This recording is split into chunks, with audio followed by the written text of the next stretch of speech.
নির্বাচনের কালচার কি সত্যি বদলেছে, নাকি শুধু মুখ বদলেছে, আচরণ নয়? আজও আমরা দেখছি সেই পুরানো দৃশ্য, গদবান্দার রাজনীতি, একে অপরের বিরুদ্ধে অভিযোগ, কাদা ছোড়াছুড়ি, দোষারোপ। তাহলে পরিবর্তনটা কোথায়?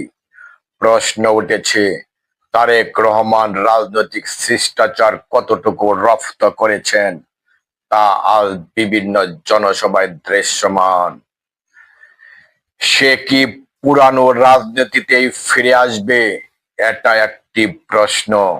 আরেকটা বড় প্রশ্ন, আওয়ামী লীগ তো আজ নির্বাচনের মাঠেই নেই, তারা তো আজ প্রতিপক্ষই না।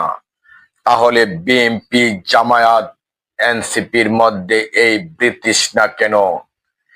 যে দলগুলি একসময় কাঁধে কাঁধ মিলিয়ে আন্দোলন করলো, একসাথে আওয়ামী লীগকে হটালো, আজ তারাই একে অপরের বিরুদ্ধে বিষোদ্গারে ব্যস্ত কেন?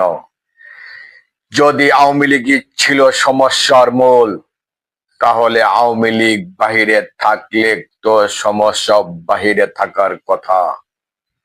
কিন্তু বাস্তবতা কি বলছে? প্রশ্ন থেকেই গেল।